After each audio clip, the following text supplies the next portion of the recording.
Осетины представляют собой один из кавказских народов, представители которого проживают в Северной и Южной Осетии. Помимо Российской Федерации, осетин можно встретить также и в Грузии, Турции и многих других странах. На данный момент основной версией происхождения осетинского народа считается теория, которую выдвинул Ян Потоцкий, ученый польского происхождения, изучавший историю этого народа на протяжении долгого времени. В основу теории Яна Потоцкого вошли иранские племена, которые в истории известны как сарматы. Одним из сарматских племен, помимо прочих, были также и аланы. В дальнейшем теория была подтверждена многими историками, изучавшими происхождение осетин, поэтому сейчас она считается основной. По этой же причине осетины активно называют себя аланами, величественными потомками этого древнего народа.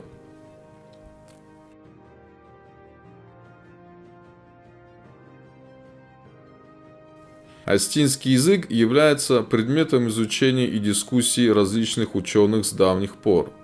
В осетинском языке много интересных слов, и среди таких слов особенно выделяется этноним «ирон», самоназвание одной из ветвей осетинского народа.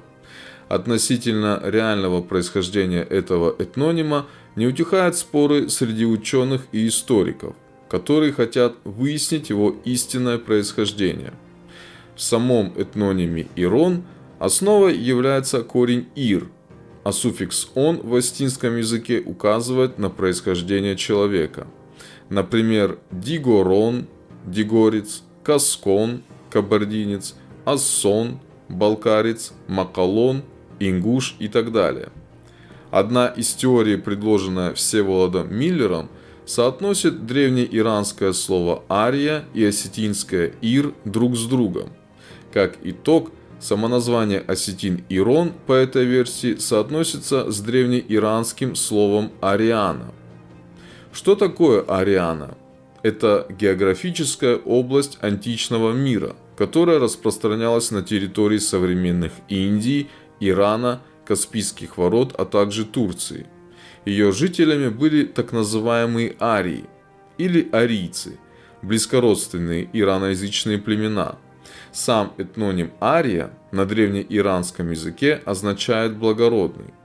В дальнейшем многие историки и ученые считали, что такое происхождение самоназвания осетин-ирон считается логически верным, пока доктор филологических наук Василий Иванович Абаев не опроверг все доказательства этой теории. Ученый в нескольких пунктах выдвинул свою гипотезу, разрушающую теорию Миллера.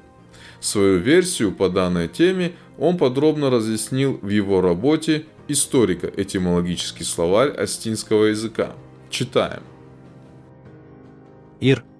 Осетины, осетинский народ, точнее, иронское племя. Всеволод Миллер сближал с древнеиранским арио, ариана, персидское Иран. Эта версия встречает настолько серьезные фонетические трудности, что от него приходится отказаться. Первое. Для объяснения начального «и» исходит из эпентетической формы «айря». Между тем допущение эпентезы для осетинского в данном случае произвольно.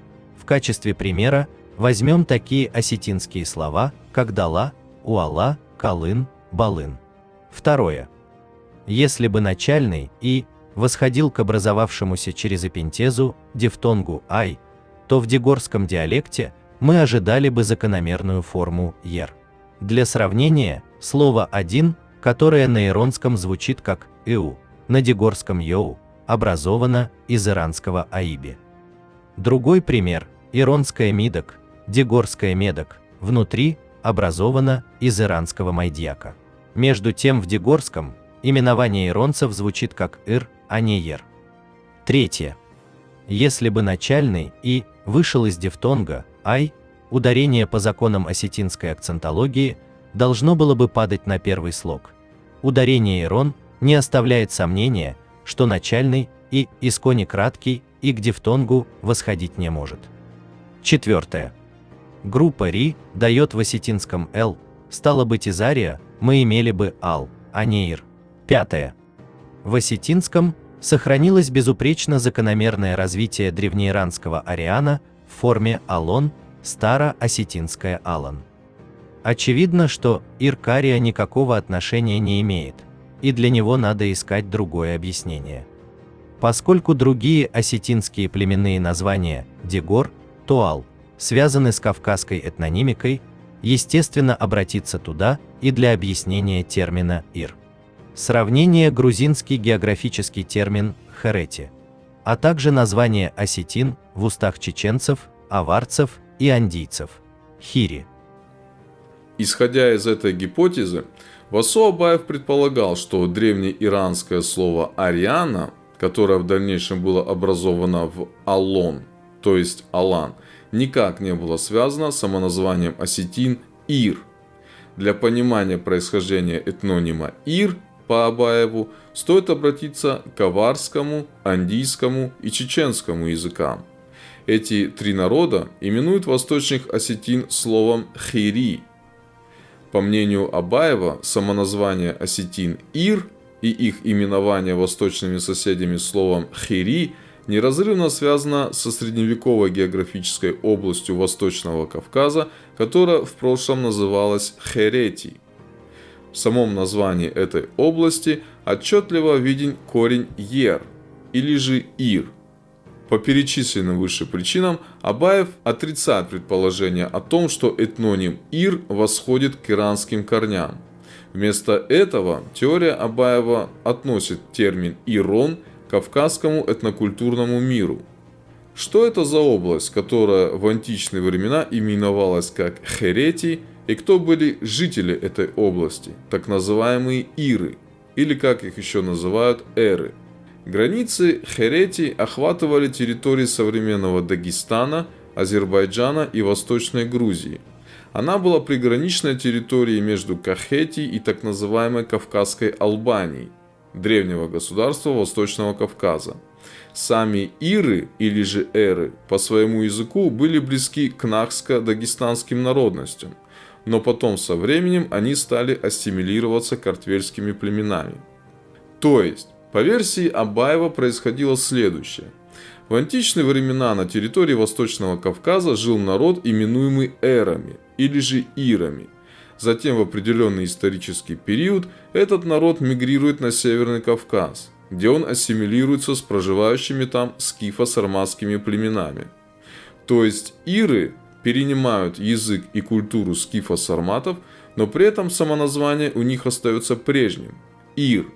Это можно сравнить с тем, что если бы, например, татарин, родившийся и проживающий в среде русских, утратил бы свой родной язык, татарский, полностью при этом перейдя на русский, но при этом он знает, что он татарин и называет себя таковым.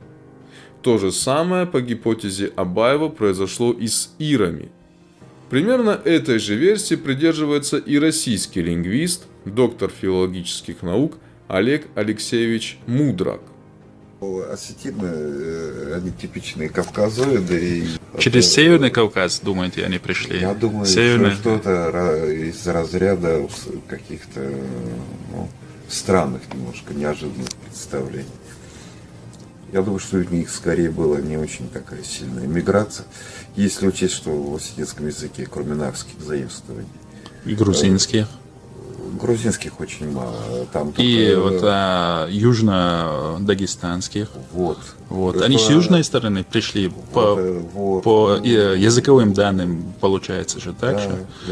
Это, и в прошлый раз мне говорили, да, помните? Вот я про это и говорю, что они вот как раз пришли с юга, с территории Азербайджана. И сейчас посмотрите у генетиков, они сейчас кровь осетинскую с азербайджанской сравнили и обнаружили очень много чего интересного. А со сванами, говорят, у них основное совпадение идет. Ну, и сваны рядом, а кто знает, родстве. кто там, насколько эти сваны, они крашеные осетины. Ну, в смысле, не осетины, перешедшие на другой язык. Кто знает, кто там, насколько эти сваны, они крашеные осетины. Ну, в смысле, не осетины, перешедшие на другой язык. Это же бывает, как сокращаются балкарцы. Это... Как мы с вами услышали из этого короткого видео, Олег Мудрак говорит о том, что у предков осетин не было большой миграции.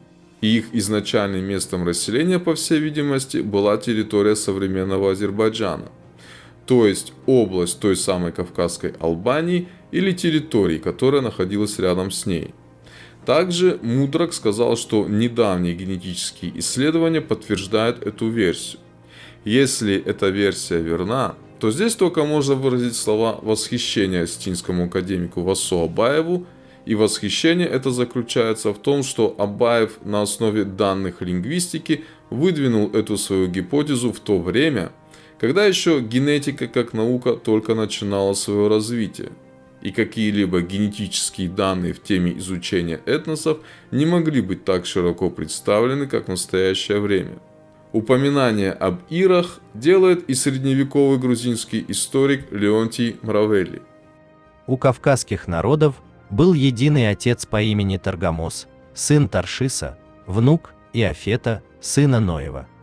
Среди сыновей его отличились 8 братьев, герои многосильные и славные, которых звали так: первого – Гаэс, второго – Картлас, третьего – Бардос, четвертого – Мавакан, пятого – Лек, шестого – Эрос, седьмого – Кавказ, восьмого – Эгрос. И были эти братья героями. Леонтий Мравелли. Жизнь Грузии.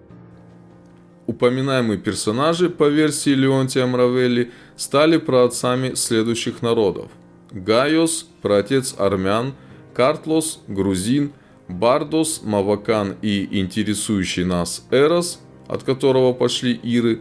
Эти братья являются праотцами народов Кавказской Албании и Дагестана. Лек – праотец лезгин и лакцев. Кавказ – праотец вайнахов. Эгроса же оспаривают грузины и абхазцы. Грузины Эгроса считают праотцом мингрелов, с чем не согласны абхазцы, считая его своим предком. Известный чеченский историк Хасан Бакаев в одном из своих стримов коснулся также и темы иров. Он упомянул о том, что грузинский историк Николай Александрович Бердзинишвили в своих трудах говорил о том, что грузинское государство активно пользовалось военной помощью иров, и Бердзинишвили утверждал, что такая взаимосвязь с ирами породила в грузинском языке слово «хери», что в переводе с грузинского означает «войско», «армия». А кахетинцы, следует уточнить, что Кахетия и в этот период, и ранее Кахетия носила другое название – Эретий, то есть страна Эра. Грузины произносили это название с придыханием Эри. Одновременно с этим следует указать, что этот термин, этот этноним, скажем, Эри, он в грузинском языке также служит для обозначения армии. Вот грузинский историк Бердзинишвили, он писал, что, скорее всего, именно вот этот народ Эри, он служил в грузинской армии, составлял, может быть, ядро грузинской армии, потому что, как вот отмечает Бердзинишвили, Эри сыграли выдающуюся роль в объединении грузинского царства и, вероятнее всего, служили в грузинской армии неким воинским ядром. И поэтому название народа Эри стало в грузинском языке также и термином значения «войско», «армия». Так пишет грузинский историк Бердзинишвили.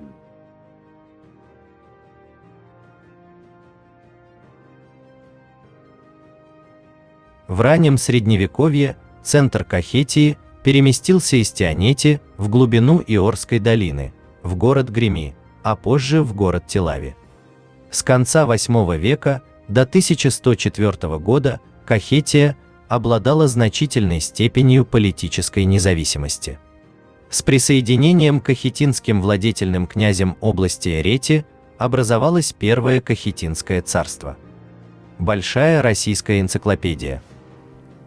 Подобный разгром теории Миллера со стороны Абаева не заставил долго ждать реакции от других ученых и историков, которые начали отрицать теорию Васо Абаева.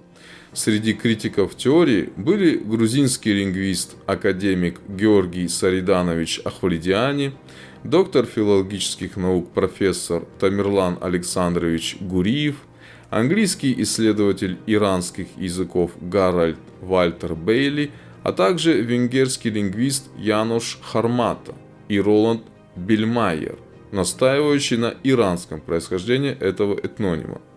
Так, например, грузинский лингвист Георгий Ахваледиани также внес собственные коррективы в слова Миллера. По мнению Ахваледиани, теория происхождения Аллон от древнеиранского слова невозможно отрицать.